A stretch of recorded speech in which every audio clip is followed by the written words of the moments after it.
Hello friends, welcome to Geetha's kitchen. இன்னைக்கு தீபாவளி ஸ்பெஷலான mixer தான் செய்ய போகிறோம். மிக்சர் வந்து பார்க்குறதுக்கு நம்ம ரொம்ப கஷ்டம்னு நினைப்போம், ஆனால் ரொம்ப ஈஸியாக ரொம்ப சுலபமான முறையில் செஞ்சிடலாம். வாங்க எப்படி செய்கிறதுன்னு பார்க்கலாம். ஃபஸ்ட்டு ஓமப்பொடி செய்கிறதுக்கு மாவு பிசைஞ்சு எடுத்துக்கலாம். அதுக்கு முதல்ல கடல மாவு சலித்து எடுத்துக்கலாம். 1 கப் அளவு கடல மாவு எடுத்துக்கிட்டேன். 1 ஸ்பூன் மிளகாத்தூள் சேர்த்துக்கிட்டேன்.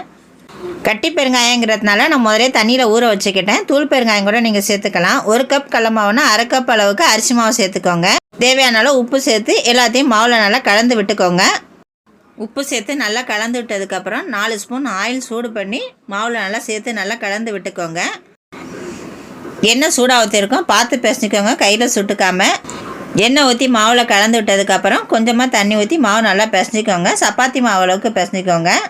இந்த அளவுக்கு மாவு சாஃப்டாக இருக்கணும், அப்போ தான் ஓமப்பொடி நல்லாயிருக்கும்.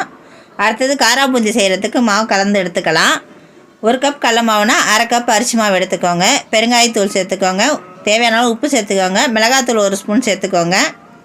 எல்லாத்தையும் ஒன்று சேர்த்து நல்லா கலந்து விட்டுக்கோங்க. தேவையான அளவு தண்ணி சேர்த்துக்கோங்க. கொஞ்சம் கொஞ்சமாக தண்ணி சேர்த்து நல்லா கலந்து விட்டுக்கோங்க. மாவு கெட்டி இல்லாமல் இந்த மாதிரி பக்குவமாக கரைச்சி எடுத்து வச்சுக்கோங்க. தோசை மாவு பக்குவத்துக்கு கரைச்சி எடுத்துக்கோங்க, அப்போ தான் காரா பூந்தி நல்லா வரும்.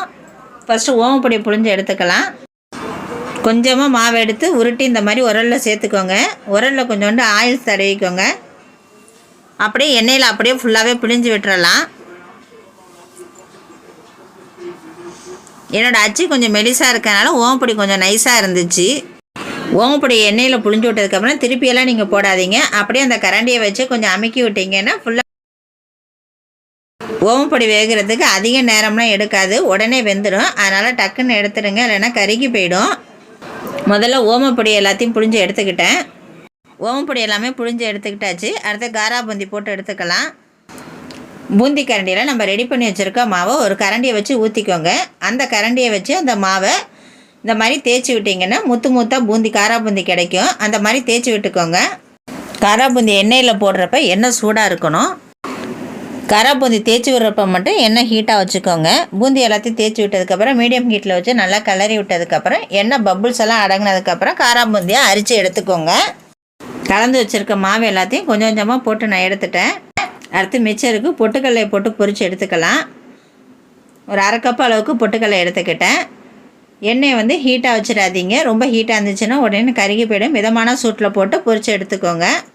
அடுத்து கான் பொரித்து எடுத்துக்கலாம். 1 கப் அளவு கான் சேர்த்துக்கிட்டேன். கான் பொரிக்கிறதுக்கு எண்ணெய் வந்து நல்லா ஹீட்டாக இருக்கணும். எண்ணெய் ஹீட் இல்லாமல் இருந்துச்சுன்னா கானில் எண்ணெய் கொத்துக்கும், நல்லா பொரிஞ்சு வராது. அதனால் கான் பொரிக்கிறதுக்கு எண்ணெய் ஹீட்டாக வச்சுக்கோங்க. தேவையான அளவுக்கு கான் பொரித்து எடுத்துக்கிட்டாச்சு. அடுத்து நிலக்கடலை பொரித்து எடுத்துக்கலாம். நிலக்கடலை பொரித்து எடுக்கிறதுக்கு எண்ணெய் வந்து மிதமான சூட்டில் வச்சுக்கோங்க. நிலக்கடலை பொரித்து எடுத்ததுக்கப்புறம் நம்ம அவளை பொரித்து எடுத்துக்கலாம். அவள் பொரிக்கிறதுக்கு எண்ணெய் ஹீட்டாக இருக்கணும். ஹீட்டாக இருந்தால் தான் அவள் போட்ட உடனே நல்லா பொரிஞ்சு வரும். அவளையும் இப்போ பொரித்து எடுத்துக்கிட்டாச்சு.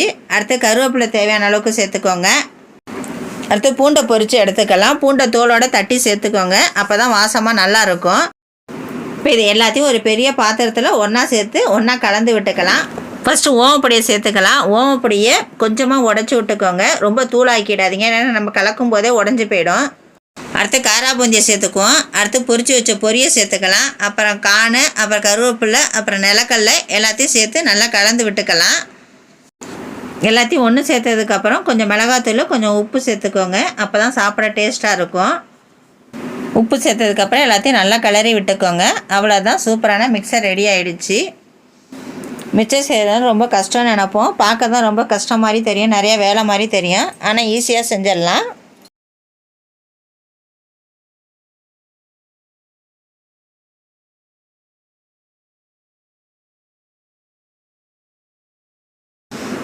மிக்சர் எல்லாத்தையும் ஒரு டப்பாவில் போட்டு எடுத்து வச்சுட்டேன். மிக்சர் செஞ்சு முடிச்சோன்னையே பயிர் உருண்டை பிடிச்சிடலான்னு சொல்லிட்டு பயிர் உருண்டையும் பிடிக்க ஆரம்பிச்சிட்டேன். பயிர் உருண்டைக்கு மாவு வந்து மில்லில் கொடுத்து அரைச்சிக்கிட்டேன். 1 கிலோ பைத்தம்பருப்புனா 1 கிலோ அளவுக்கு ஜீனி சேர்த்துக்கோங்க. ஜீனி அளவு கம்மியாக இருக்கும்னு நினச்சிங்கன்னா 3/4 கிலோ அளவுக்கு சேர்த்துக்கோங்க. நெய்யை நல்லா சூடு பண்ணி மாவில் சேர்த்து நல்லா கலந்து விட்டதுக்கப்புறம் உருண்டை பிடிச்சிக்கோங்க. எல்லா மாவும் உருண்டை பிடிச்சி எடுத்து வச்சாச்சு. இந்த வீடியோ பிடிச்சிருந்துச்சின்னா வீடியோ சப்ஸ்கிரைப் பண்ணி சப்போர்ட் பண்ணுங்கள்.